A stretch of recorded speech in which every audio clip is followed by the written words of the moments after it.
છે? દિનેશભાઈ સાહેબ છે, મારી વિનમ્ર રજૂઆત છે કે અહીંયા અમે બાબા સાહેબ આંબેડકરનો ફોટો સાહેબ લગાવેલો હતો, જે પરત લગાવવામાં આવે એવી એક વિનમ્ર અપીલ છે આપને. સરદાર પટેલનો ફોટો રહેશે, અમને કોઈ પ્રોબ્લેમ નથી. એ પણ દેશના માટે લડેલા વ્યક્તિ છે, બંધારણ એમણે પણ દેશને એક કરવાનું કામ કર્યું છે. પણ ભારત દેશને એક અમૂલ્ય બંધારણ આપવાની વ્યક્તિ, જેનો ફોટો અમે પોલીસ સ્ટેશનમાં ગિફ્ટ કર્યો હતો ટીઆઈ પટેલ સાહેબને, અને એમને એમના હાથે લગાવ્યો હતો.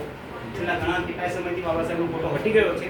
તો આપ સાહેબશ્રીને મારી વિનમ્ર અપીલ છે કે જલ્દીથી જલ્દી એ ફોટો પરત લગાવવામાં આવે અને બાબા સાહેબને સન્માન કરવામાં આવે.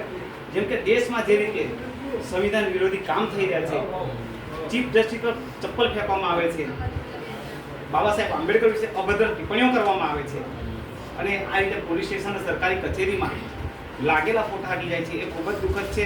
અને એ બાબતે મારી આપને રજૂઆત છે કે ફરી વખત સાહેબ આપશ્રીને મારી રજૂઆત ના કરવી પડે અને ત્વરિત તમે પગલાં લઈ અને આ ફોટો પરત લગાવો એટલી અપીલ છે. જય ભીમ.